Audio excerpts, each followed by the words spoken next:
Pues muy buenas tardes a todos, sean ustedes bienvenidos. Año nuevo, vida nueva, propósitos nuevos y metas nuevas. Es un gusto para nosotros que continúen como semana a semana en esta Jornada Nacional de Actualización Jurídica a Distancia del año 2021, que el Centro de Estudios de Posgrado y ahora la Agencia Nacional Anticorrupción trae para todos ustedes.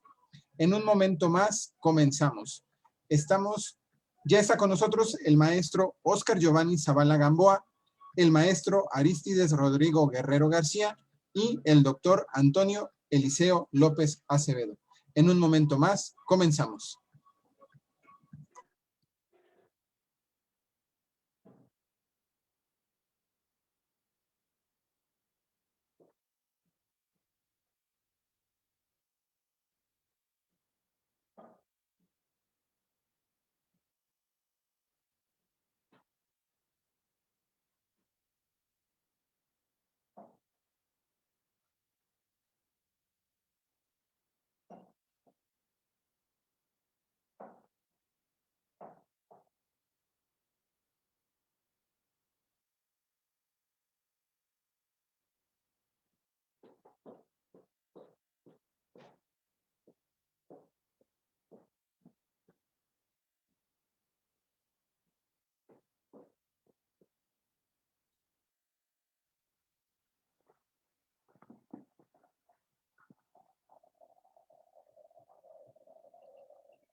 Sino toda Latinoamérica y próximamente el mundo con CEP Virtual.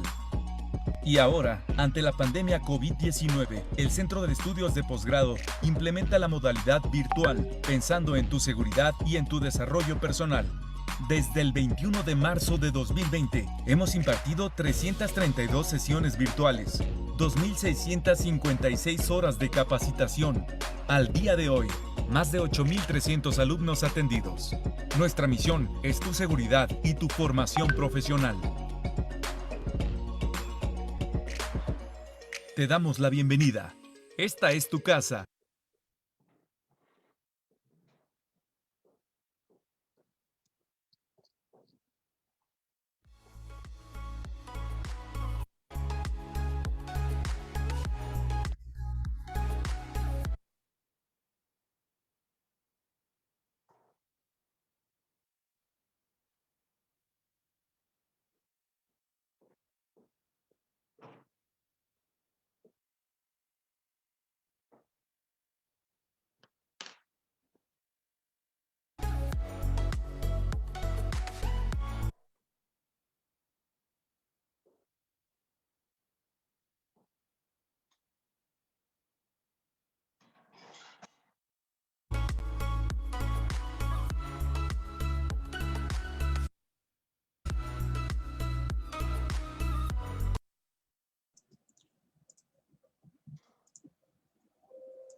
Pues sean todos ustedes bienvenidos. Estamos por comenzar nuestro conversatorio Análisis de la creación de la Ley General del Sistema Nacional Anticorrupción, que en esta ocasión la Agencia Nacional Anticorrupción y el Centro de Estudios de Posgrado traen para todos ustedes.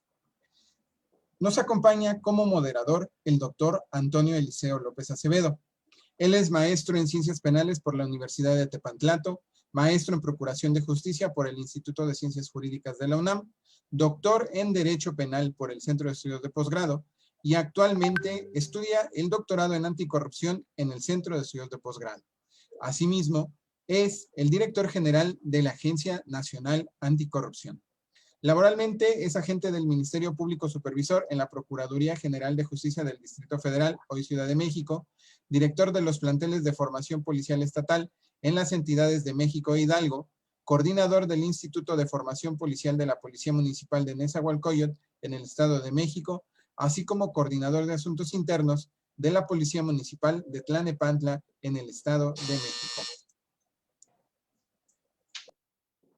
Pues muy buenas tardes, doctor Antonio. Los micrófonos y las cámaras son todos suyos. Adelante, por favor.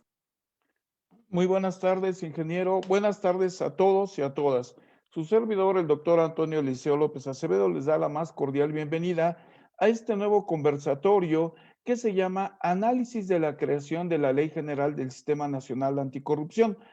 Ante todo, tenemos que darle las gracias al doctor Óscar Delgadillo Aguirre, a la maestra Elsa Delgadillo Aguirre, quienes son los rectores y directora general del Centro de Estudios de Posgrados, para permitirnos llevar a cabo este conversatorio. El día de hoy contamos con dos personalidades en esta materia.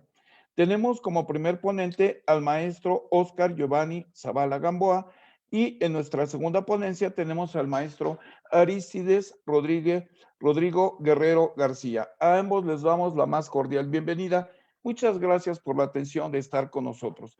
Bueno, en este sentido, si ustedes me permiten, empezaremos a dar una breve introducción porque la corrupción no es nueva. La corrupción, recordemos que es un fenómeno corrosivo que se extiende por todas las naciones y en México no deja de tener sus efectos.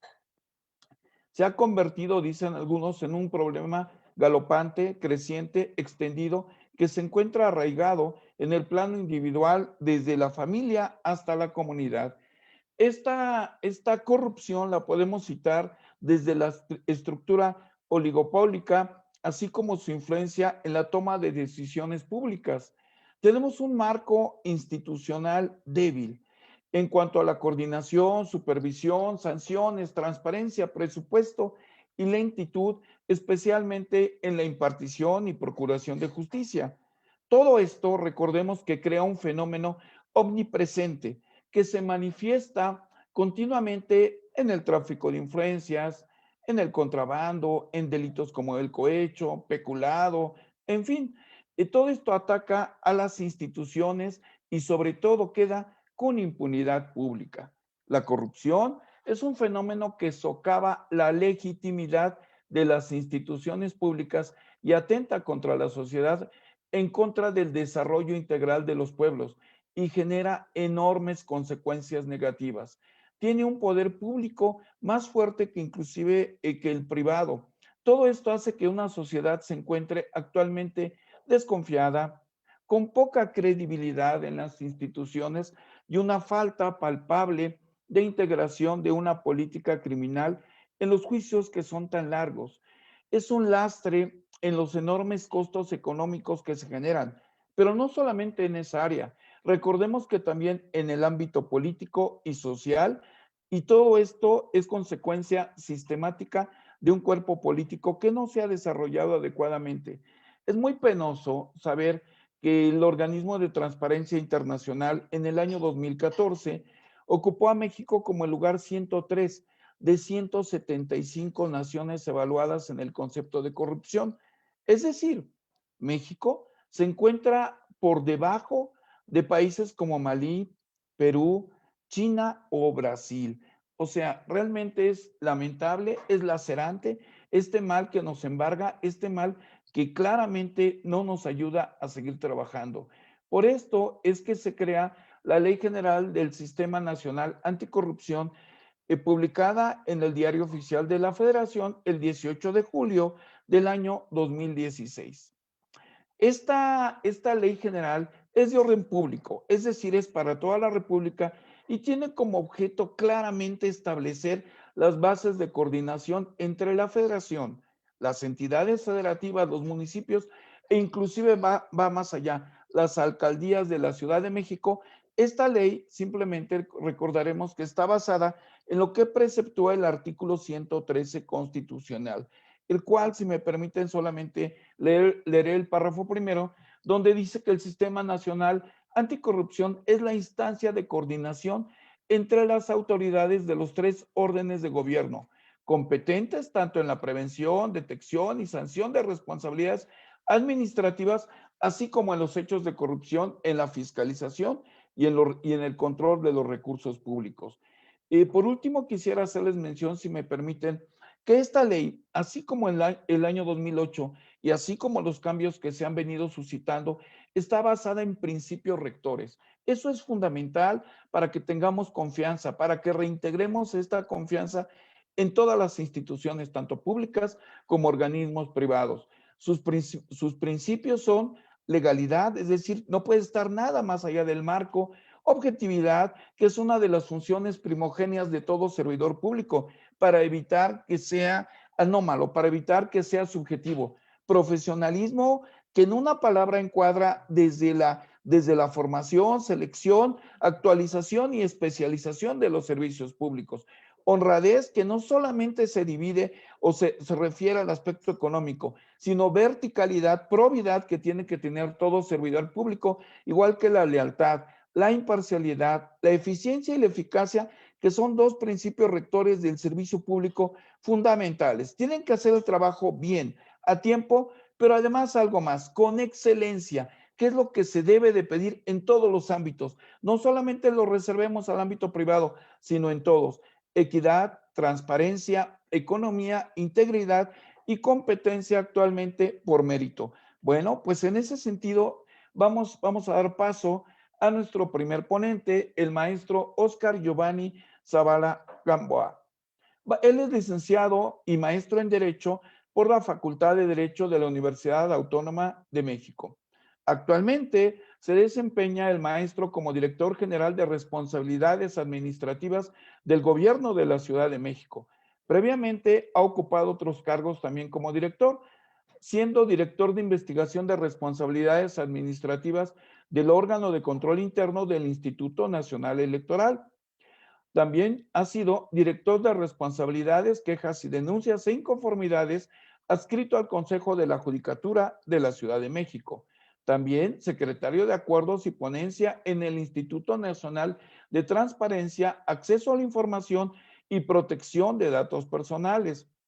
También ha estado como visitador adjunto en la sexta Visitaduría General de la Comisión Nacional de Derechos Humanos.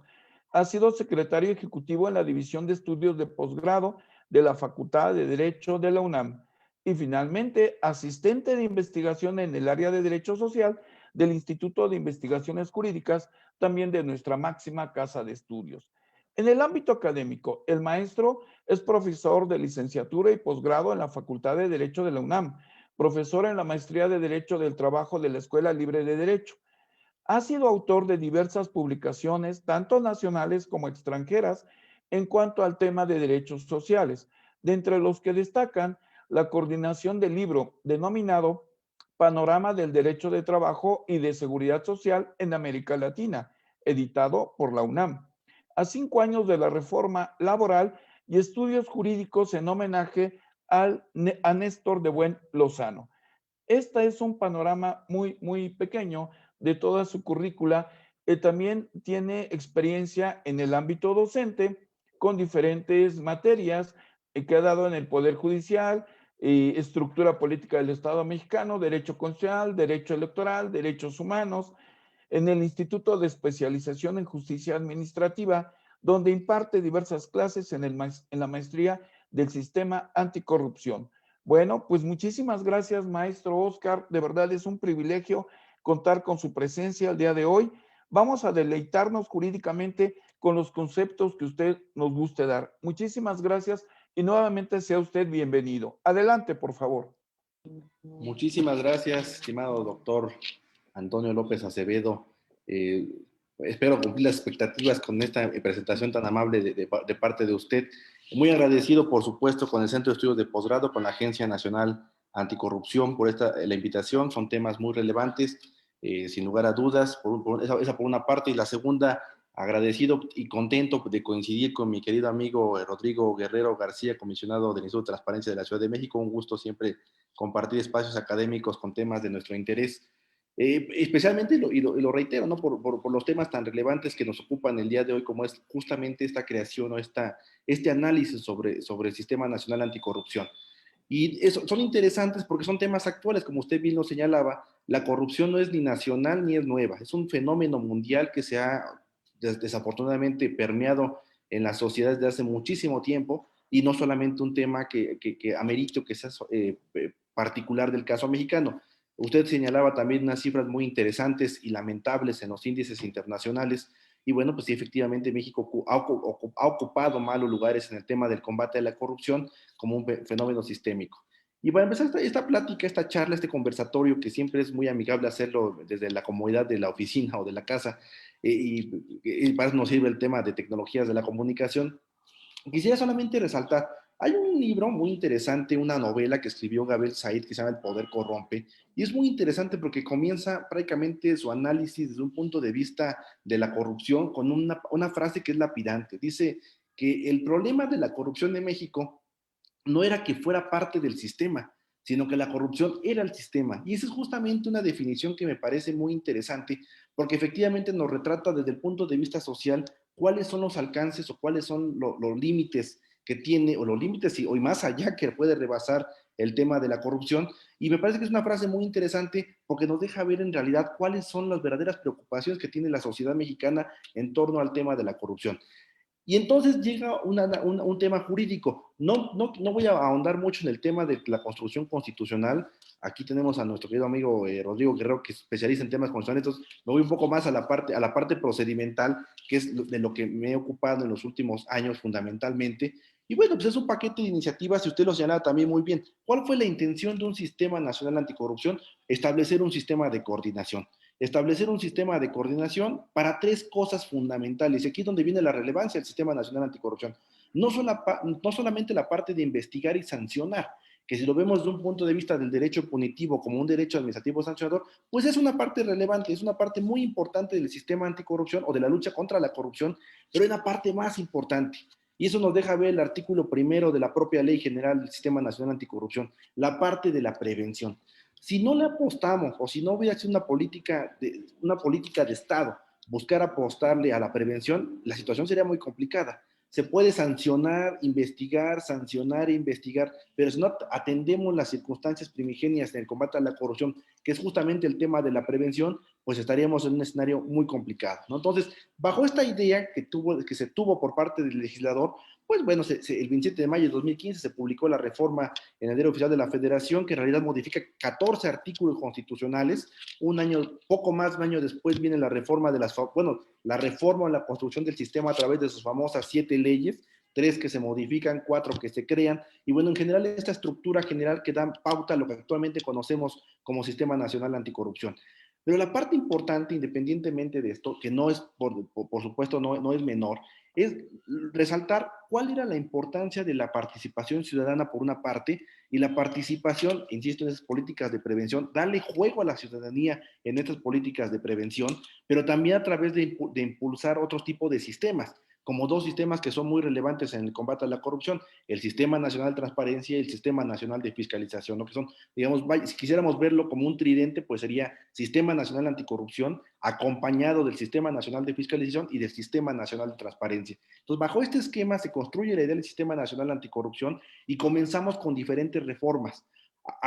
Podemos hablar fundamentalmente de la reforma del artículo 113, que también usted la refirió, y insisto, es lo que nos da pauta de la estructura, nos da el esqueleto del sistema nacional, pero no hay que perder de vista la reforma en general del título cuarto de la Constitución Política, porque es donde viene prácticamente este engranaje que se busca implementar a través del fortalecimiento de otro tipo de instituciones, como los órganos internos de control, como las secretarías que se encargan a tener estos temas, y en pocas palabras, en palabras llanas, darle dientes al combate a la corrupción. No quiere decir que antes no lo tuviera. Incluso si me preguntan mi opinión, hablando ya en la parte adjetiva, en la parte procedimental del combate contra la corrupción, a mí me parecía muy buena la Ley Federal de Responsabilidades Administrativas de los Servidores Públicos. La Ley General, como nosotros lo hemos estado comentando, pues tiene bastantes novedades, es una ley vanguardista en muchos aspectos, pero en algunos temas incluso me parece que se vio fortalecida en las leyes locales, independientemente de la ley general. Nos sirve como ley marco, tiene algunos detalles incluso procedimentales. Ya el Poder Judicial ya se ha pronunciado respecto a diferentes cuestiones procedimentales e interpretaciones que son prácticamente por cuestiones contradictorias o por vacíos legales, pero bueno, ahí va poco a poco la ley general, a pesar de que ya lleva un rato más o menos de que haya sido expedida, y ya tendríamos que estar analizando los primeros resultados de la lucha contra la corrupción. Pero este fortalecimiento de los órganos internos de control me parece que es muy importante, porque al final de cuentas la participación ciudadana es relevante, es fundamental, pero va a ser a través de las autoridades administrativas y de las autoridades penales cuando nos encarguemos de atender los problemas sustanciales del combate a la corrupción. Entonces, decíamos un poco, Este fortalecimiento de los órganos internos de control se da fundamentalmente a través de las facultades que tienen ahora para representar o para ser los titulares de la defensa del bien jurídicamente tutelado, si lo viéramos desde el punto de vista del derecho penal en el combate a la corrupción, el buen servicio público, el derecho a un buen servicio público. Podemos hablar de que no necesariamente para que se cometa un acto de corrupción debe de haber un detrimento económico. Eso me parece que es una cosa que debemos tener muy presente. El acto de corrupción se da en todos los niveles, se da desde los niveles más altos hasta los niveles más bajos y con cualquiera que sea el beneficio que se obtenga, no necesariamente monetario. Durante mucho tiempo se ha vinculado el tema de la corrupción a un tema monetario y bueno, me parece que esa es una concepción que no va por ahí, porque el eje fundamental es la protección de la buena administración pública, no tanto de los bienes. Es un punto relevante que desde el punto de vista del derecho penal también tiene ciertas implicaciones al momento de definir cuál es el bien jurídicamente tutelado. Por eso, hablando de este fortalecimiento institucional o constitucional de los órganos internos de control, es muy relevante la facultad que se le da a los OICs de presentar denuncias ante la fiscalía, ante las fiscalías que conocen de los hechos o de los delitos cometidos por servidores públicos por actos de corrupción. Y es muy importante porque se puede dar un acompañamiento por parte de quien es la autoridad especializada en el tema del combate a la corrupción, justamente los órganos internos de control o las autoridades administrativas. Entonces me parece que este sistema de engranaje, este sistema nacional anticorrupción, se ve fortalecido por las figuras procedimentales que se van estableciendo a lo largo de los 14 textos constitucionales y de las famosas 7 leyes que estamos platicando. Un paréntesis nada más en este sentido. Es relevante retomarlo del tema del combate a la corrupción y de la monetarización de este sistema, pero habría que echarle, por ejemplo, un ojo a la parte que podemos nosotros presumir como la parte novedosa. Y muchas veces he escuchado en diferentes foros, en diferentes seminarios, decir que la gran aportación del nuevo sistema de combate a la corrupción es que ahora se puede sancionar a particulares. Eso es falso porque ya desde antes se podía sancionar a particulares, había un procedimiento distinto. Las leyes de adquisiciones, por ejemplo, siempre han contenido disposiciones para sancionar a los particulares cuando participan irregularmente en procedimientos licitatorios. Ya estaban los procedimientos ahí sancionados. No ese es el punto principal. En materia penal sí es una novedad, porque si revisamos los tipos penales, sí en algunos de ellos, como en el uso ilegal de atribuciones y facultades, ya encontramos la incorporación de sujetos de derecho privado que puedan participar en actos de corrupción, por supuesto, siempre vinculados con un ejercicio público, siempre directamente relacionados con que algún servidor público sea corrompido o sea sujeto de algún tipo de responsabilidad. Entonces, ese es uno de los temas que quería recalcar, eso que desde mi primer punto de vista no es el tema más importante de este sistema nacional anticorrupción. En este mismo sentido, y refiriéndonos un poco más, no podríamos entender, por supuesto, no podríamos dimensionar los alcances del Sistema Nacional Anticorrupción y de la Ley General del Sistema Nacional Anticorrupción si no revisamos el contenido de la Ley General de Responsabilidades Administrativas. Esta división importante que se hace entre autoridades substanciadoras, entre autoridades resolutoras, en búsqueda de la autonomía de los órganos, me parece fundamental. Había sido un problema y procedimentalmente era muy complicado que el que te investigaba después te sancionaba. Al final de cuentas, hablamos un poco de juez y parte. Desafortunadamente, todavía en el país siguen habiendo algunos vicios de esta naturaleza con autoridades que carecen de alguna de las autoridades, luego solamente tienen autoridad investigadora, no tienen autoridad resolutora. Eso es algo que se debe de ir perfeccionando con el paso del tiempo, pero bueno, pues es un tema ya institucional que también deberá de competir a otro tipo de autoridades, a otro tipo de organismos. Pero el tema importante, insisto, regresando al tema del sistema nacional, es este sistema de coordinación entre las diferentes leyes. Es fundamental, sin lugar a dudas. La participación del Tribunal Federal de Justicia Administrativa con sus salas especiales también es una parte muy importante, es una parte muy relevante principalmente en el tema o fundamentalmente en el ámbito de la calificación o del análisis de los asuntos cometidos por faltas graves de los servidores públicos. Eso me parece que es muy importante, pero insisto, el gran punto a favor o el gran punto de partida que debemos de considerar para el Sistema Nacional Anticorrupción, desde mi particular punto de vista, es el tema de la prevención, que es un poco la naturaleza del derecho penal. Y aquí por eso es que me gusta mucho una jurisprudencia que refiere que, sin lugar a dudas, el derecho administrativo sancionador retoma sus principios con las debidas excepciones o con sus debidas modulaciones del derecho penal, y eso es cierto. Ese es un tema que es cierto, porque viene a fortalecer varios principios del derecho penal que son fundamentales en todo procedimiento, incluso de responsabilidad administrativa.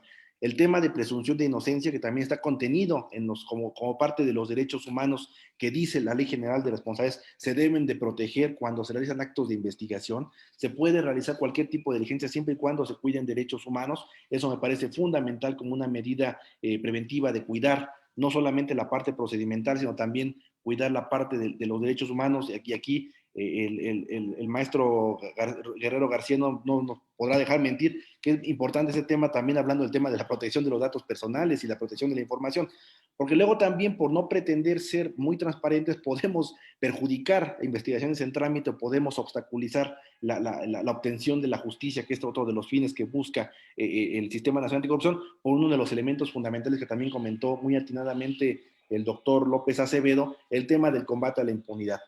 Si revisamos prácticamente las últimas estadísticas, lo que tenemos es la percepción. Es difícil medir el tema del combate a la corrupción por una razón muy sencilla. Es difícil medirla porque generalmente, y lo dice también, lo decían ahí en el tema del lavado de dinero, pues son actividades que se manejan en palabras coloquiales en lo oscurito. O sea, difícilmente podemos nosotros identificar los actos de corrupción que no sean investigados, vaya. Entonces, es muy difícil combatir cuándo son las medidas eficaces de combate a la corrupción.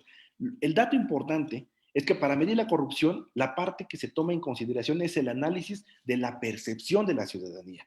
Si hay algo que nos va a dar una pauta sobre el combate a la corrupción, va a ser qué es lo que la ciudadanía perciba que se está haciendo.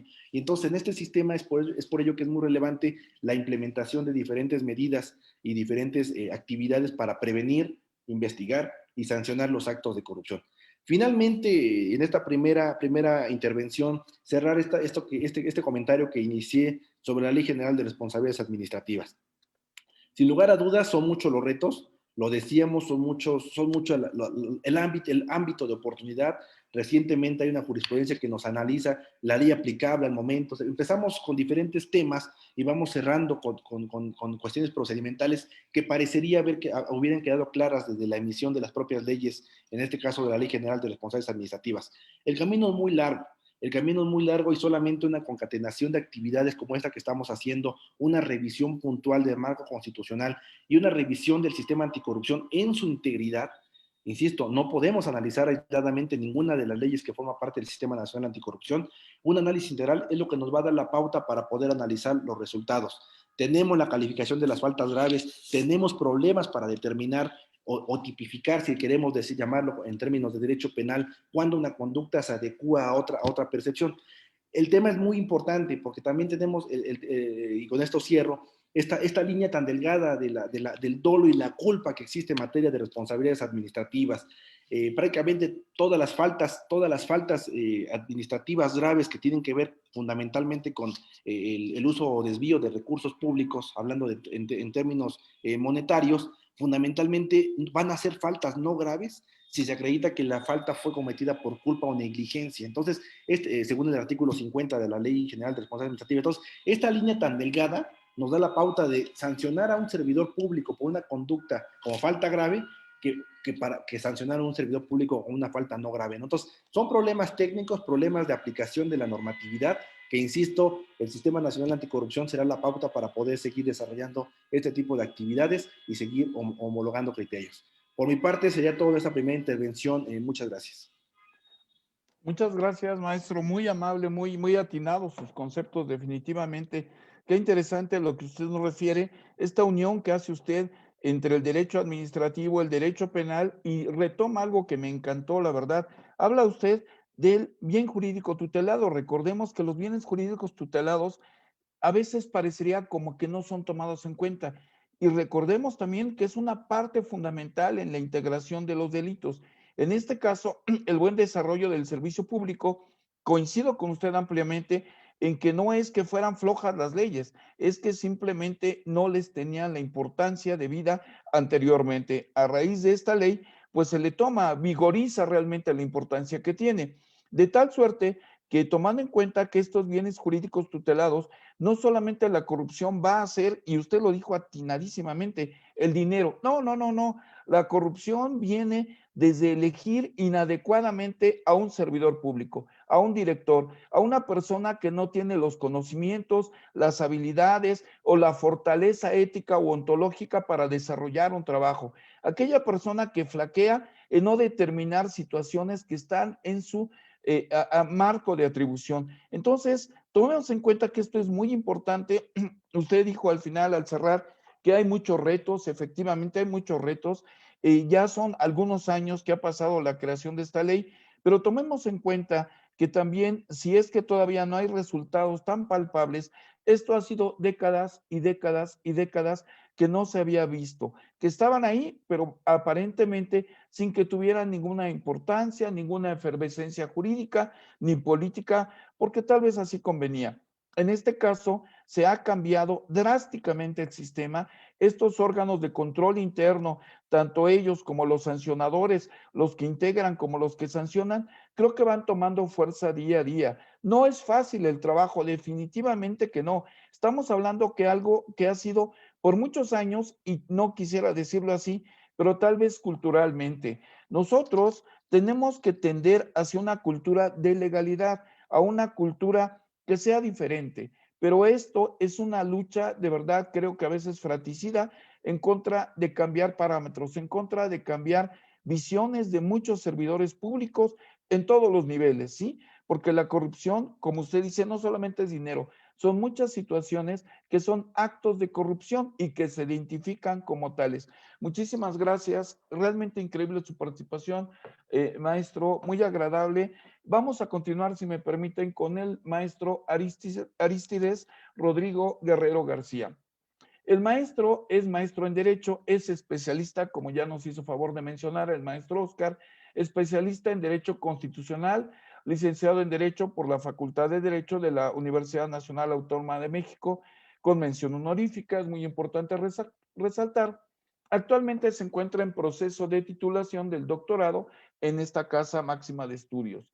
Tiene el máster en Derecho Parlamentario y Estudios Legislativos, así como también tiene un curso avanzado sobre protección de datos personales impartido por la Universidad Complutense de Madrid y la Agencia Española de Protección de Datos. También cuenta con un curso de metodología de la comparación jurídica por la Universidad de Bolonia, en Italia.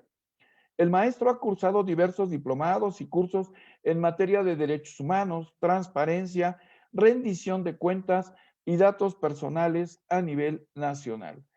El maestro ha dado cátedras en el Poder Judicial sobre diferentes ámbitos como derechos humanos, derecho electoral, derecho constitucional, y ha trabajado en el Instituto de Especialización en Justicia Administrativa, donde también imparte cátedra en la maestría en el Sistema Anticorrupción e Instituto de Transparencia, Acceso a la Información Pública, Protección de Datos y Rendición de Cuentas de la Ciudad de México.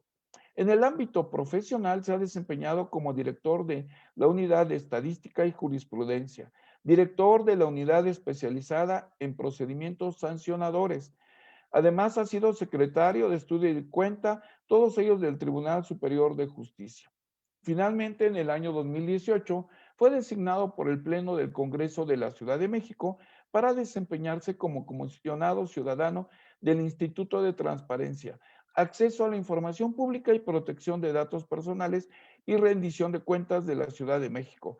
Pues sin más, le damos la más cordial bienvenida, maestro Arístides Rodrigo. Muchas gracias por su presencia y con todo gusto y mucha atención vamos a escuchar su ponencia del día de hoy. Muy amable, gracias. Al contrario, muchísimas gracias por la presentación, doctor Antonio López Acevedo. Gracias por esta invitación al Centro de Estudios de Posgrados, a la Agencia Nacional Anticorrupción, en donde he tenido la oportunidad de dar pláticas, cursos en el propio centro, justo por invitación de mi amigo Oscar Zavala, y a quien conocí en la Facultad de Derecho como alumnos, siempre muy inquietos los dos. Y después he tenido la oportunidad de encontrármelo en este camino académico y no dejamos de comentar este tipo de temas, de discutirlos y sobre todo de buscar cuáles serían las mejores soluciones que podríamos nosotros aportar desde el ámbito profesional en el que nos encontremos o desde el ámbito académico en el que nos encontremos. Siempre hemos buscado ser proactivos y tratar de aportar. El día de hoy nos invitan a hablar sobre la Ley General del Sistema Nacional Anticorrupción. Y antes de iniciar, yo quiero mostrarles una imagen en pantalla. Esta imagen que ustedes ven en la parte trasera de mi pantalla es un chocolate Toblerón. Probablemente los conozcan porque los encontramos de manera muy frecuente en los aeropuertos. Bueno, ahora no, porque estamos en COVID-19 y de preferencia no salgamos de casa, pero este famoso chocolate Toblerón se hizo muy famoso, en Suecia, porque la viceprimer ministra sueca de nombre Mona Sahlin tuvo el error de comprar con su denominada Riksdag Credit Card, es decir, es una tarjeta de crédito que le entregaban a los servidores públicos, a los funcionarios, una tarjeta de crédito, que le decían, toma esta tarjeta de crédito para tus gastos personales. Digo, para tus gastos personales, perdón, para tus viáticos. Entonces, les daban una tarjeta en específico para sus viáticos, pero a esta viceprimer ministra sueca se le ocurrió comprar un chocolate Toblerón y un par de vestidos en el aeropuerto con esta tarjeta de crédito que era para uso exclusivo de viáticos. ¿Qué pasó en Suecia? Un escándalo de corrupción por haber comprado un chocolate Toblerón. Es el famoso caso Toblerón. ¿Por qué? Porque esta tarjeta de crédito era para viáticos nada más, no para comprarse un chocolate ni para comprarse un vestido en el aeropuerto. Y entonces en Suecia fue un escándalo y en Suecia de repente llegaron y fue tal el movimiento que la hicieron renunciar por haber gastado alrededor de 35 euros, alrededor de hoy en día de 850 pesos, que esta Mona Sahlin, insisto, viceprimer ministra en Suecia y que utilizó una tarjeta de manera indebida. Oye, en México podríamos decir, bueno, qué exagerados son los suecos, cómo la destituyen del cargo por haber gastado 850 pesos en un chocolate y un vestido, pues los hubiera devuelto, ¿no? En Suecia está tan arraigado el tema de combate a la corrupción y tan arraigado el tema de cultura de no corrupción que hicieron renunciar a esta viceprimer ministra sueca.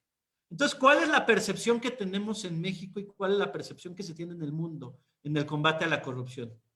¿Y de qué manera nosotros podemos combatirla? Creando más instituciones, creando más sistemas. Probablemente sea uno de los tantos métodos, pero el problema de la corrupción muchas veces hay que atacarlo desde la raíz.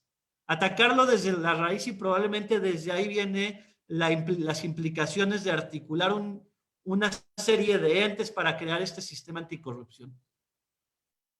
La corrupción mata. La corrupción mata porque en muchas de las ocasiones el haber otorgado un contrato de manera ilícita a una constructora y que la constructora no haya utilizado o no haya construido los pisos para los cuales tenía autorizado y que haya construido pisos de más, hayan ocasionado probablemente un derrumbe.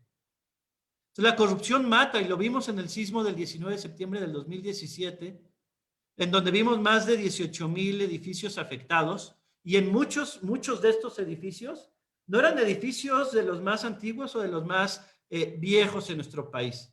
Eran edificios que se acababan de construir y que en muchos de los casos probablemente fue por la negligencia o por una mordida que se le dio que la constructora dio a determinado servidor público y que autorizaron la construcción de más pisos de los que se tenían contemplados o de los que permitía el propio uso de suelo de determinada zona. Entonces, la corrupción mata y la corrupción cuesta también bastante dinero para nuestro país. Hay un estudio bastante interesante que en la segunda ronda valdrá la pena tal vez hacer un comentario respecto a eso, de cuánto le cuesta la corrupción per cápita a los mexicanos. Entonces, la corrupción mata, la corrupción cuesta dinero y la corrupción es un mal que ha afectado a nuestro país durante muchos años, no solamente a nuestro país, sino en general a América Latina. Porque actualmente en México se encuentra de acuerdo al índice de percepción de corrupción del año 2020,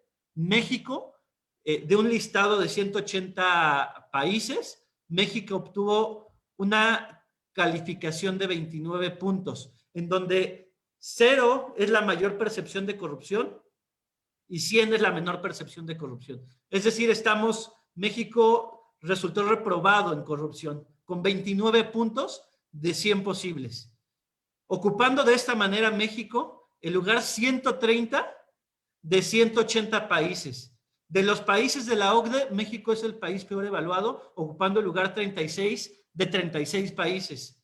Entonces, ¿cuál es la situación que ha ido ocurriendo de nuestro país? Una caída en este índice de corrupción.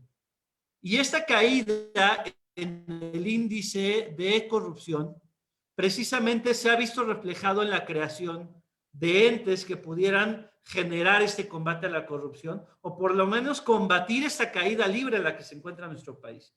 Y de ahí la reforma constitucional de la que nos hablaba el maestro Oscar Zavala, que fue del 27 de mayo del año 2015 y en donde se reforma el título cuarto de nuestra Constitución y se incorpora el Sistema Nacional Anticorrupción al texto constitucional. El Sistema Nacional Anticorrupción naturalmente no desaparece la corrupción por arte de magia, sino se constituye como un ente articulador de entes, de instituciones, porque en muchas de las ocasiones podría haber esfuerzos de cada una de las instituciones y estos parecían esfuerzos aislados y no teniendo un rumbo en común. Decía Séneca, si no me equivoco, que no hay viento favorable para aquel marinero que no sabe hacia dónde ir. O sea, para tener un viento favorable hay que tener un rumbo específico. Y para tener este rumbo específico se necesita una política pública en conjunto. Y para lograr esta política en conjunto, pues resultaba necesaria la articulación de los diferentes entes. Y es entonces donde les decía que se reforma el artículo 113 de la Constitución para crear este denominado Sistema Nacional Anticorrupción. El Sistema Nacional Anticorrupción, les decía, señalado en el artículo 113 de la Constitución, está definido como una instancia de coordinación entre las autoridades de todos los órdenes de gobierno competentes en prevención, detección y sanción de responsabilidades administrativas y hechos de corrupción, así como en fiscalización y control de recursos públicos. Y la propia Constitución señala cuáles son las bases mínimas para el Sistema Nacional Anticorrupción. El Sistema Nacional Anticorrupción, a su vez, tiene un comité coordinador. Este comité coordinador es el que ustedes pueden observar que se encuentra en la parte trasera de mi pantalla y que tiene una lógica de integración bastante interesante. Se integra por la presidencia del comité, bueno, más bien preside comité coordinador del Sistema Nacional Anticorrupción, el denominado CPC, el Comité de Participación Ciudadana. ¿Qué es este Comité de Participación Ciudadana? Valdría la pena primero señalarlo. El Comité de Participación Ciudadana se constituye como un ente que se encuentra integrado principalmente, o podríamos decir lo que es la voz ciudadana dentro del Sistema Nacional Anticorrupción. Es más, los integrantes del CPC, del Comité de Participación Ciudadana, ni siquiera pueden ser considerados servidores públicos, ya que incluso la remuneración que se les realiza es a través de honorarios y algunos integrantes del propio CPC han decidido declinar la remuneración que tuvieran. Se constituye el CPC, el Comité de Participación Ciudadana, como un ente ciudadano y de ahí que la propia integración del mismo o la propia designación de los integrantes del Comité de Participación Ciudadana se realiza de manera indirecta. En el ámbito nacional, el Senado de la República designa a un comité de selección y el comité de selección es el que designa el Comité de Participación Ciudadana. Es decir, tenemos un filtro adicional a los filtros que se tienen con las designaciones de diferentes entes. A efectos de combatir o efectos de evitar la denominada lotización política, es decir, los lotes políticos que a veces luego se dan con las diferentes designaciones, dijeron, a ver, para evitar que se diga, este lo designa el PRI, el PAN, Morena, el PRD, tal partido político, para evitar que se consideren cuotas y cuates en las propias designaciones, vamos a crear un comité de selección que funcione como un primer filtro y que este comité de selección sea el encargado de designar al comité de participación ciudadana. Y entonces de esta manera se añade un filtro adicional para evitar esas tentaciones políticas en la designación de los integrantes del comité de participación ciudadana. Entonces, desde su origen, se evita que el comité de participación ciudadana tenga una integración o que parezca una representación de los partidos políticos, una representación política. O sea, el CPC, que es el que ocupa la presidencia, bueno, el presidente del CPC, a su vez es el presidente del Comité Coordinador del Sistema Nacional Anticorrupción. Pero adicionalmente del Comité de Participación Ciudadana y su presidencia, vamos a tener a la articulación de estos entes de los que les hablaba hace rato. Y vamos a tener a la Auditoría Superior de la Federación. Dentro de la integración, vamos a tener también al titular de la Fiscalía Especializada de Combate a la Corrupción. Vamos a tener a la titular de la Secretaría de la Función Pública, a un representante del Consejo de la Judicatura, a el comisionado presidente del INAI y al magistrado presidente del Tribunal de Justicia Administrativa. Si nosotros vemos la integración o la lógica de la integración del Sistema Nacional Anticorrupción, pues vamos a ver participación de los diferentes poderes, por así decirlo. Tenemos al Poder Ejecutivo representado a través de la Secretaría de la Función Pública, por poner un ejemplo. Tenemos al Poder Judicial representado a través del Consejo de la Judicatura, porque hay un representante del Consejo de la Judicatura. Si bien no hay un representante legislativo, es decir, no hay un diputado o un senador, recordemos que la Auditoría Superior de la Federación depende del Poder Legislativo. Adicionalmente, vemos la participación de organismos constitucionales autónomos, como puede observarse la presidencia del INAI, el Tribunal de Justicia Administrativa, que, ojo, no pertenece al Poder Judicial, tiene una naturaleza autónoma diferente, una naturaleza jurídica diferente, y a la Fiscalía Especializada de Combate a la Corrupción. Entonces, se unen todos estos entes para lograr potenciar una cultura de combate a la corrupción. Y entonces nosotros encontramos cuáles son parte de las funciones que tiene el propio coordinador, el propio comité coordinador del sistema anticorrupción. Naturalmente, cada uno de los entes que acabo de señalar va a seguir con sus funciones, las funciones específicas que le corresponden. El INAI con la resolución de los recursos de revisión que lleguen, y que muchos de esos recursos de revisión van a servir precisamente para mostrar al público si se está comprando a sobreprecio en una licitación un lápiz. Si un lápiz me lo están comprando de manera muy alta, y de esta manera la propia ciudadanía pueda juzgar. Las propias funciones que tiene la Auditoría Superior de la Federación las sigue teniendo la propia Secretaría de la Función Pública. Simplemente que este sistema nacional anticorrupción y este comité coordinador en específico busca articular, y de esta manera, dentro de sus funciones, en el artículo 9 de la Ley del Sistema Nacional Anticorrupción, encontramos que una de sus primeras funciones es la aprobación, el diseño y promoción de la política nacional en la materia, así como una evaluación periódica, ajuste y modificación. Es decir, la política de combate a la corrupción se instaura en este comité coordinador, para de esta manera no estar dando golpes a palo de ciego, y que la propia auditoría implemente su propia política, la Secretaría una política diferente, el INAI una política diferente, sino que atendiendo a las facultades que va teniendo cada uno de estos entes, puedan instrumentar una política nacional de combate a la corrupción. A su vez, también llevan a cabo una metodología de indicadores para la evaluación de la propia política que están desarrollando. Tienen también dentro de sus facultades el establecimiento de una plataforma digital. Este es importante, una plataforma digital que integre y conecte los diversos sistemas electrónicos que posean datos e información necesaria para que el comité coordinador pueda establecer políticas integrales, metodologías de medición y aprobar los indicadores necesarios para que puedan evaluar a los mismos. Es decir, esta plataforma digital se instaura como una gran plataforma que logra interrelacionar los diferentes sistemas electrónicos para de esta manera, insisto, potenciar una política de combate a la corrupción. Asimismo, tienen dentro de sus facultades la de promover el establecimiento y lineamientos, convenios de cooperación entre autoridades financieras y fiscales. Ahí es donde entra el papel que ha ocupado de manera importante la propia unidad de inteligencia financiera,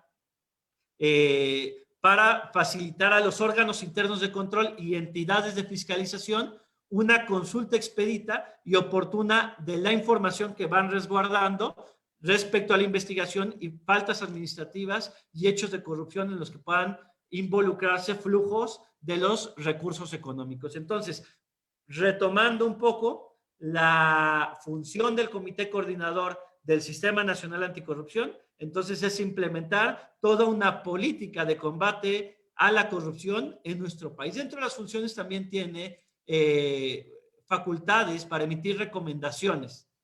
No obstante, a estas recomendaciones probablemente, y aquí entra un poco la crítica, a estas recomendaciones probablemente les falten un poco de dientes, porque, por ejemplo, si nosotros observamos una de las últimas recomendaciones que se emitió por parte del Sistema Nacional Anticorrupción, y me guardo para la siguiente intervención para tener los datos más a la mano, pocas de las entidades federativas, de los ejecutivos de las entidades federativas, es decir, gobernadores y poder legislativos, a quienes se les emitió esta recomendación en donde se les invitaba a transparentar los procesos de designación de jueces y magistrados, en la mayoría de casos no fueron atendidas. Es decir, fueron llamados a misa y no fueron atendidos de manera puntual estas recomendaciones. Probablemente falte fuerza y potencia a las recomendaciones que hace el propio Comité Coordinador del Sistema Nacional Anticorrupción. Entonces, dentro del Comité Coordinador tiene esta facultad de emitir políticas y de emitir recomendaciones. Ahora bien, el combate a la propia ley del Sistema Nacional Anticorrupción es una ley bastante corta y en la que la propia definición, o más bien el objeto que establece la propia ley, es el de establecer principios, bases, políticas públicas y procedimientos para la coordinación de todos los niveles de gobierno para prevenir, detener y sancionar faltas administrativas y hechos de corrupción. Ya dijimos entonces que este Sistema Nacional Anticorrupción tiene principalmente esta función. El Sistema Nacional Anticorrupción, lo decía hace un momento, tiene como principal ente colegiado al Comité Coordinador integrado por los 7 miembros, tiene el Comité de Participación Ciudadana integrado por 5 miembros, el Comité de Participación Ciudadana tiene una presidencia, pero a su vez el propio Sistema Nacional Anticorrupción, la propia ley, establece la creación o la réplica del modelo del Sistema Nacional Anticorrupción en las diversas entidades federativas. Y de esta manera tenemos un sistema local anticorrupción en cada uno de los estados de la República. ¿Dónde nos encontramos o qué ha pasado en las diferentes entidades federativas? En muchos de los casos ha sido bastante lenta la instalación del Comité de Participación Ciudadana y de esta manera la instalación completa del sistema anticorrupción. En el caso de la Ciudad de México, valga la pena señalarlo, en el caso de la Ciudad de México, la Corte, mediante una acción de inconstitucionalidad, echó abajo toda la ley del sistema anticorrupción de la Ciudad de México, ojo, por vicios en el procedimiento legislativo, no tanto por el contenido de la norma, porque incluso el contenido de la norma ni siquiera fue analizado. Lo que analizó la Corte fueron los vicios en el procedimiento al momento de elaborar la ley del sistema anticorrupción. Pero ¿qué ocurrió al caerse la ley del sistema anticorrupción? Que automáticamente se cayó el comité de selección del que hablaba hace un momento, automáticamente se cayó el Comité de Participación Ciudadana y automáticamente se cayó también la instalación del sistema anticorrupción de la Ciudad de México. En consecuencia, en el caso de la Ciudad de México, pues a pesar de que este congreso, el primer congreso de la Ciudad de México le metió el acelerador y trató de llevar a cabo las designaciones de manera ágil, al caerse tuvo que volver a empezar desde cero la propia designación de los integrantes del Comité de Participación Ciudadana. Hoy en día ya hay comité de selección y en este momento se encuentra abierta la convocatoria para la designación del Comité de Participación Ciudadana. Me gustaría cerrar como abrí la participación, hablando de la corrupción y el combate a la corrupción desde sus raíces. En muchas de las ocasiones, insisto, ¿cómo podemos aspirar a lograr que podamos tener una cultura muchísimo más en la que la sociedad sea más proactiva en el combate a la corrupción? Uno, pues tenía una población y una ciudadanía mucho más consciente y más ética. Esto que observan en pantalla son unas cajas de cobro que se encuentran ya en Londres, que se encuentran en Canadá, que se encuentran en diferentes países, en Suecia, y en donde tú vas al súper y tú solito te cobras tu súper. Llevas una canasta y en tu canasta tú llegas, pasas en el código de barras los productos y no se necesita de un cajero para que realice el cobro. ¿Qué pasaría si cuando se han querido instalar, porque hay intentos de instalación de estas famosas cajas de cobro en Latinoamérica, en México creo que ya estamos en proceso de, pues que resulten mucha merma para los supermercados, porque no falta el vivo que llegue y dice, pues como nadie me está viendo, como no tengo una cajera que haga este ejercicio manual de cobro, pues me guardo algunos productos o me llevo unos productos, simplemente no los declaro.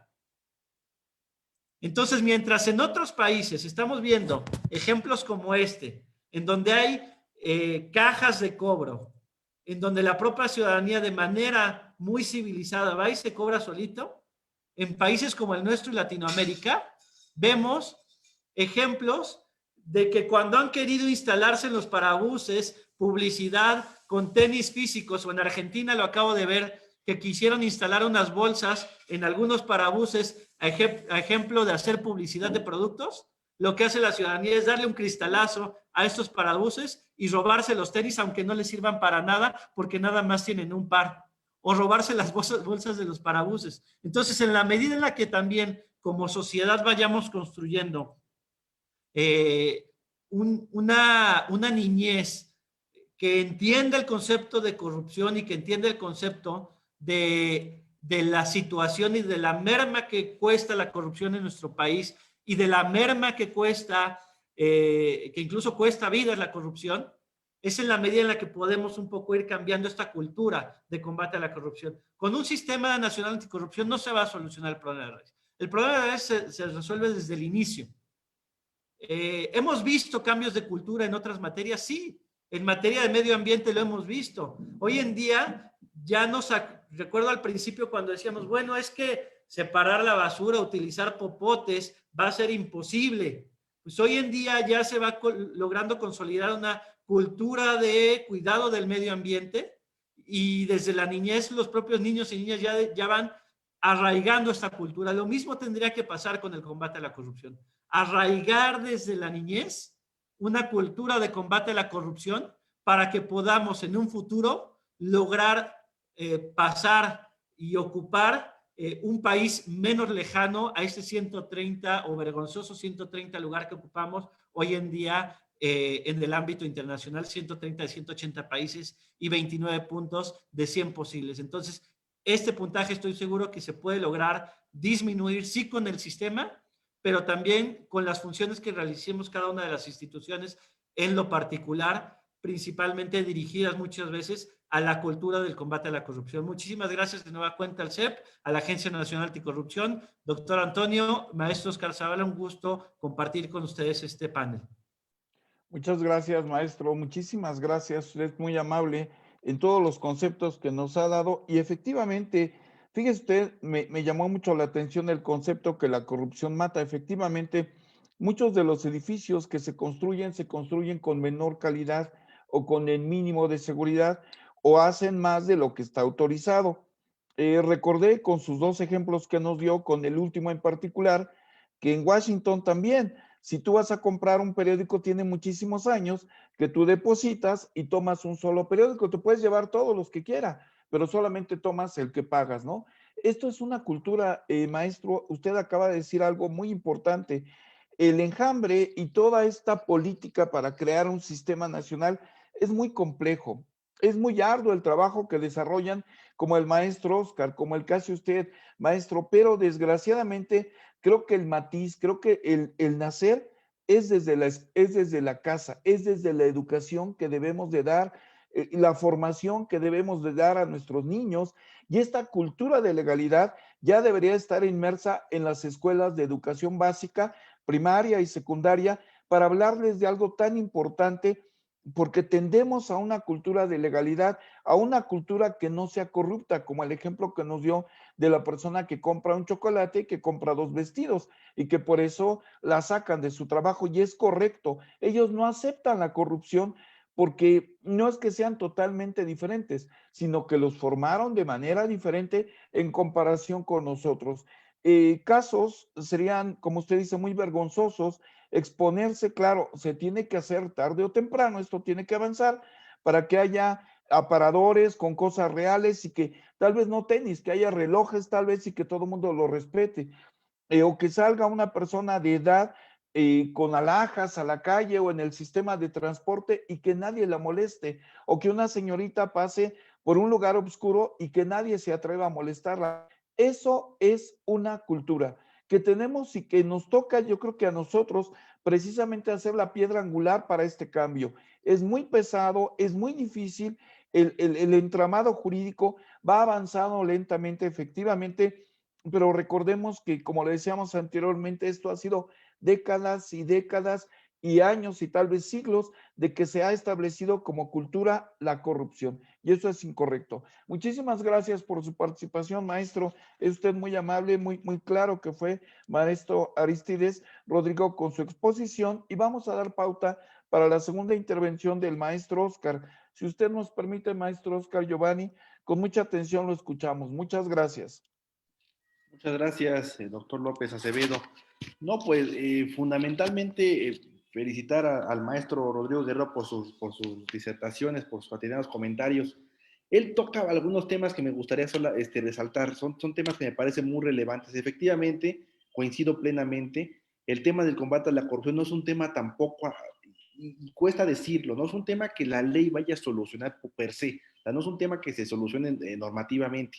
Bien lo han referido ustedes, es un tema de cultura, es un tema de llegar a los orígenes del combate a la corrupción, de luchar, de buscar. Por eso me gustó mucho la forma en que él lo dice, pero también un poco vincularlo con el tema de lo que decíamos que decía Gabriel Said, ¿no? Que la corrupción no es parte del sistema, desafortunadamente la corrupción es el sistema, y el sistema es todo lo que converge en lo que tenemos en la sociedad.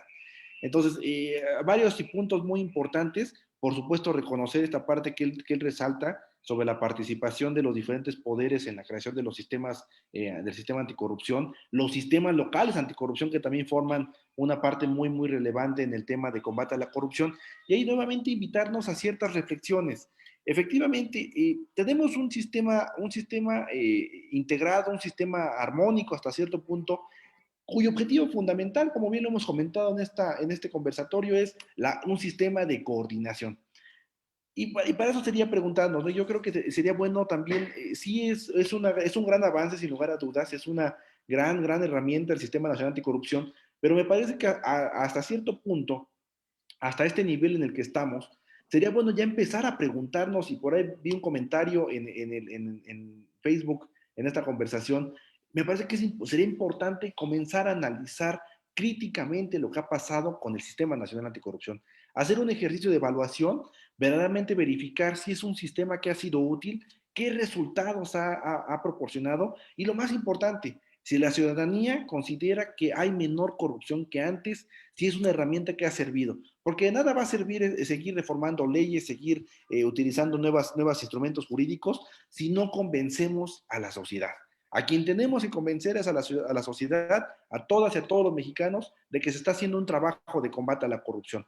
Podemos sancionar y tener 20 casos mediáticos, 20 casos que son lo que podemos decir peces gordos y sin lugar a dudas deben de ser sancionados. Pero ¿qué pasa con los millones de casos que se siguen conociendo todos los días en los diferentes niveles, desde la escuela, la colonia, el municipio, todo, donde se siguen cometiendo actos de corrupción? ¿Para esos casos no hay justicia? ¿O para esos casos la impunidad debe de imperar? La respuesta es evidentemente que no. La respuesta es evidentemente que no, y por eso debemos de ver un tema de ciudadanizar el propio combate a la corrupción, a lo mejor no necesariamente de estructuras. Estuvimos en un interesante conversatorio también sobre mecanismos alternativos, solución de controversias, y la importancia que tienen las redes sociales, no me refiero a Facebook, Twitter, no me refiero a las redes que se conforman por los propios ciudadanos, es fundamental en los temas de combate a la corrupción. Quien se debe de sentir empoderada es la ciudadanía. La ciudadanía es la que se debe de sentir empoderada y que puede presentar denuncias, por supuesto, y que esas denuncias van a tener una respuesta.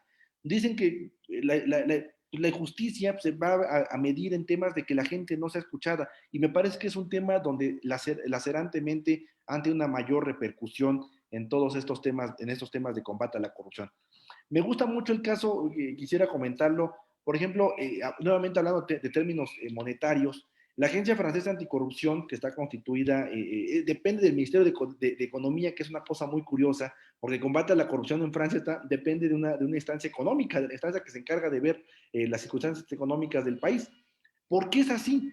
La respuesta es porque ellos tienen perfectamente identificado, sin estimaciones, o sea, literalmente tienen perfectamente identificado cuánto le cuesta y cuánto afecta el ámbito de la corrupción en el sistema económico. Y hablamos de un sistema económico y un sistema de bienestar social. Ponía un par de ejemplos y frases muy rudas, pero reales, que comentaba el maestro Guerrero García. La corrupción definitivamente mata. Y va a seguir siendo, sin lugar a dudas, un tema que se va a seguir comentando en los próximos meses, en los próximos años, esperamos en menor medida, pero cantidad de ejemplos que dan cuenta de que la corrupción mata, me parece que son tristemente demasiado abundantes en nuestro país y en otras partes del mundo. Y parte todo de otro tema que él tocó fundamentalmente, la tolerancia hacia la corrupción. Hemos nosotros hasta cierto punto en nuestro país, desafortunadamente, normalizado los actos de corrupción. Lo platicaba muy bien él, hay países donde un acto de corrupción se castiga a los más altos estándares.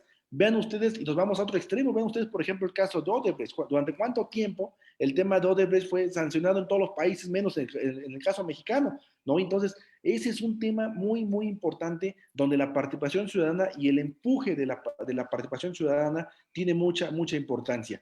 Y para ello hay que fortalecer diferentes herramientas.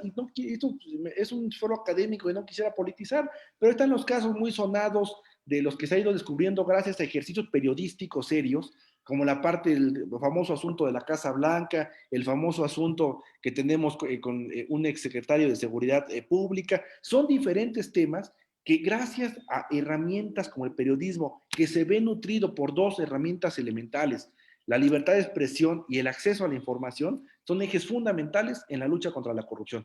Hay una reserva, platicábamos, que no se debe de entregar información, o se debe de cuidar la información de las investigaciones para no vulnerar los procedimientos. Eso es importante, pero también no hay que perder de vista que la propia Ley General de Transparencia considera que la información no puede ser reservada en dos casos elementales: violaciones graves a derechos humanos y actos de corrupción. Entonces me parece que esto es un tema muy importante que debemos de retomar, debemos de hacer uso de nuestras herramientas e, insisto, ciudadanizar el combate a la corrupción, que lo podemos llevar a muchas esferas. Es un ámbito también de defensa de los derechos humanos, el derecho humano a la buena ciudadanía. Hay algunos criterios por parte de la Corte Interamericana de Derechos Humanos. Es lo que debemos de voltear a ver y explorar, por supuesto, del servicio público. Hablábamos un poco de la educación, también visualizar el servicio público como una vocación y como una convicción, como una parte fundamental de que queremos trabajar, de que queremos hacerlo y de que debemos hacerlo de la mejor manera y no necesariamente, ahora sí, como decía esta frase famosa de años atrás, ¿no? Que vive fuera del presupuesto, vive en el error, ¿no? Entonces, eso me parece que son políticas que debemos ya de dejar de normalizar, de empezar a denunciar mucho más, pero también exigir resultados de nuestras autoridades y, por supuesto, exigir resultados de quien esté obligado no solamente a la sanción y a la investigación, sino, y lo retomo nuevamente como un concepto muy importante, la parte de la prevención. La parte de la prevención yo lo pondría con letras mayúsculas, tanto en el texto constitucional como en la propia ley del Sistema Nacional Anticorrupción. Una parte muy importante es la prevención y sin ella no vamos a llegar a ninguna parte. No va a haber un aparato jurídico suficiente, no va a haber un aparato jurídico que pueda defender, que pueda evitar la impunidad en actos de corrupción si se siguen cometiendo de la manera en que lo siguen haciendo, si seguimos normalizando. No va a haber un sistema de justicia, por más que hagamos tribunales más robustos, porque la cantidad de asuntos va a ser desbordante para todos los actos de corrupción que se tengan que investigar y que se tengan que sancionar. La gran clave está en que le apostemos mucho más a políticas de prevención y a sistemas de prevención y a políticas de participación ciudadana para fortalecer este tipo de ejercicios. Muchas gracias por esta segunda intervención. Muchísimas gracias, maestro. Muy interesante nuevamente su participación. Tiene usted razón, podrá haber la mejor coordinación, tendremos las mejores leyes, pues en un futuro, pero si no tenemos esta concientización ciudadana, si no tenemos esta prevención, difícilmente lo vamos a cambiar, porque seguirían habiendo y nunca vamos a tapar los hoyos de esta situación. Tenemos que empezar, como usted dice, de raíz para empezar a cambiar la idiosincrasia de los mexicanos, la percepción, esta cotidianeidad que es la corrupción, que tenemos que cambiarla tarde o temprano, eso me queda muy claro. El problema es que mientras más tarde, pues más problemas genera. Y estamos en un muy buen punto para cambiarlo con personas tan preparadas como ustedes y actuando precisamente en foros como estos. Muchísimas gracias por su participación, maestro Oscar. Continuamos con el maestro Arístides. Vamos a escucharlo nuevamente. Muchísimas gracias. Adelante, maestro Arístides, estamos a sus órdenes. Vale, muchísimas gracias, doctor Antonio. Pues de nueva cuenta siempre es un gusto escuchar al maestro Oscar Zavala, siempre bien puntual en sus comentarios y insisto, de los principales, porque además de los principales académicos jóvenes que se están posicionando fuerte en el tema y con el que estoy seguro que pronto escribiremos algo en conjunto, haremos algo en conjunto porque siempre es bien interesante confluir con él y escuchar. Bueno, ya añadió algunos elementos interesantes. Aquí yo me comprometí a decirles las recomendaciones. La recomendación denominada es recomendación no vinculante a los poderes ejecutivo y legislativo de las entidades federativas relacionada con la selección de jueces y magistrados. Es una recomendación que hizo el propio Comité Coordinador del Sistema Nacional Anticorrupción. Y de acuerdo a los propios informes que emite el sistema, puedo, valdrá la pena compartir el documento, del Poder Ejecutivo, de los ejecutivos de las entidades federativas, 8 no habían aceptado la recomendación, 8 aceptaron la recomendación, 21 no la aceptaron y 3 no habían respondido. Dice, oye, estoy emitiendo una recomendación como comité coordinador y esa recomendación solamente 8 titulares de los ejecutivos locales la aceptaron. Entonces termina siendo un llamado a misa si hay una no aceptación de las recomendaciones del comité coordinador del Sistema Nacional Anticorrupción. Y luego el Poder Legislativo. También misma cantidad, 8 la aceptaron, 13 no la aceptaron y 11 no habían respondido. Entonces, si no responden y si no las aceptan, pues no me interesan las recomendaciones que estás emitiendo tu comité coordinador. Y creo que si dentro de las funciones que tiene o de las funciones con mayor potencia que tiene el comité coordinador es la emisión de recomendaciones y no se aceptan estas recomendaciones, algo no está funcionando. Entonces, el que sean recomendaciones de carácter no vinculante abre la puerta para que pues muchos entes digan no, pues no acepto la recomendación. Pasaba similar y como ejemplo tenemos las recomendaciones que emitía la Comisión Nacional de Derechos Humanos y recordemos que antes de la reforma constitucional de 10 de junio, bueno, que si bien tiene el carácter de no vinculante, pues de repente vino la reforma de 10 de junio de 2011 y le dieron un poquito más de dientes a la Comisión Nacional y ahora ya quien no acepte la recomendación tiene que exponer el por qué no la aceptan y puede llegar incluso a comparecer ante el Congreso local o ante el Senado de la República en el ámbito nacional. Creo que valdría la pena buscar de qué manera tienen más dientes las recomendaciones del Comité Coordinador para realmente lograr hacer efectivas estas recomendaciones y no se queden como simples llamados a misa. Lo digo de manera muy respetuosa porque sé que en el Comité Coordinador pues hacen el mayor de los esfuerzos, pero se queda en este impasse si estas recomendaciones no tienen esa potencia y esa fuerza para que sean atendidas en los diferentes entes. Un mayor número de recomendaciones, creo que también valdrá la pena trabajarlas en el Comité Coordinador. Yo conozco únicamente de esta recomendación a los poderes ejecutivo y legislativo en cuanto a la designación de jueces y magistrados. Valdrá la pena pensar en qué otras recomendaciones y aumentar el número de recomendaciones que se van haciendo, no tanto por aumentar una numeralia, sino porque creo que hay muchos temas en los que se puede trabajar y empezar a ver las recomendaciones como un instrumento que inhiba la corrupción en el país. O sea, que estos casos o concretos y que puedan ser ejemplares, a su vez logren la inhibición de la corrupción en otros entes. Por mi parte es cuánto el per cápita, el costo de la corrupción en México. Según la encuesta nacional de calidad de impacto gubernamental, es una encuesta que realiza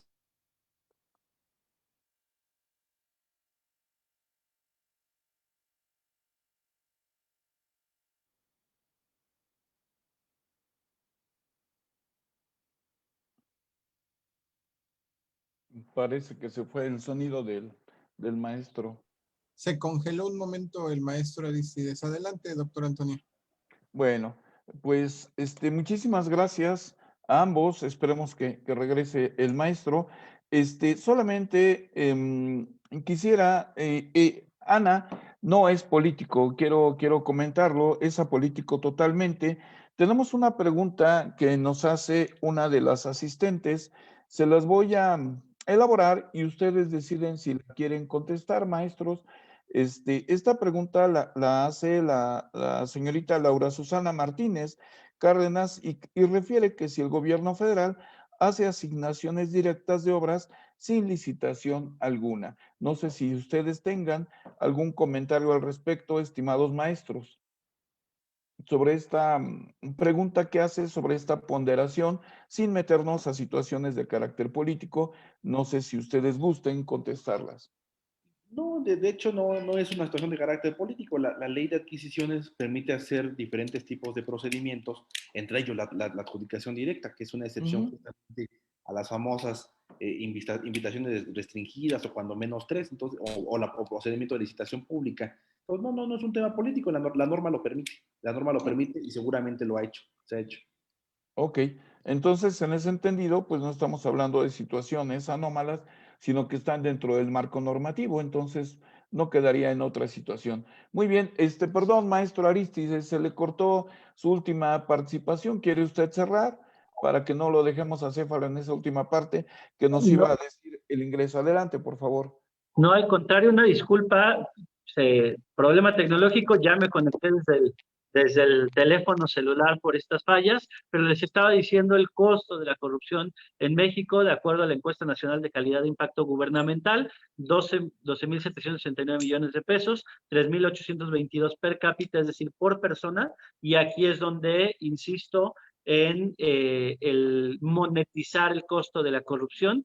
Creo que sirve también para un poco ir creando conciencia y lograr evitar este combate a la corrupción, porque en esta encuesta directamente la propia ciudadanía pues, reconocía di una mordida para un agente de tránsito o di una mordida para saltarme un trámite, etcétera. Entonces, creo que vale la pena trabajar la corrupción a través de una red y desde las diferentes esferas. Y de nueva cuenta, pues muchas gracias, doctor Antonio Eliseo López Acevedo y maestro Oscar Zavala por la invitación a este foro tan interesante. Al contrario, muchísimas gracias, maestro Aristides, maestro Oscar, les agradezco infinitamente su participación. Y efectivamente creo que aquí el tema también es educar y educar desde la infancia más tierna a todos los futuros ciudadanos. Y por el otro lado, a nosotros nos toca reeducar. Reeducar es una de las funciones más difíciles para los seres humanos adultos. Cambiarles el parámetro, cambiarles la visión.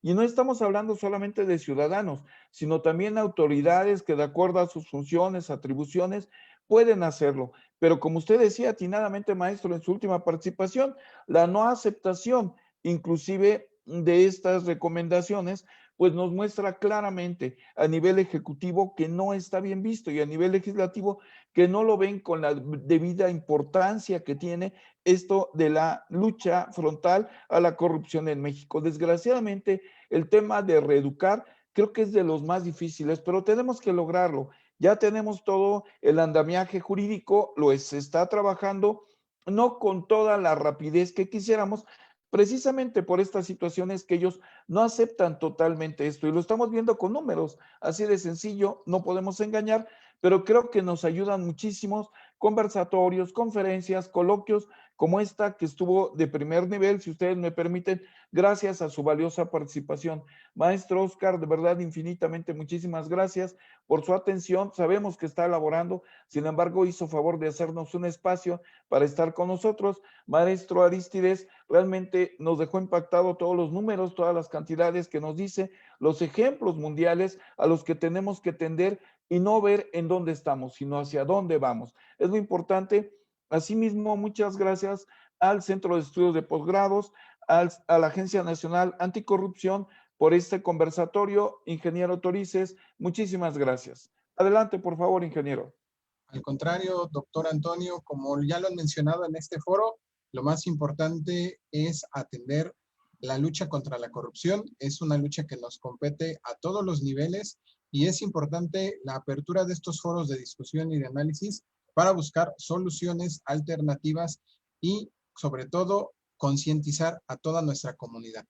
Agradecerles, pues, infinitamente al maestro Oscar Giovanni Zavala Gamboa, al maestro Aristides Rodrigo Guerrero García y a usted, doctor Antonio Eliseo López Acevedo, por su importante participación.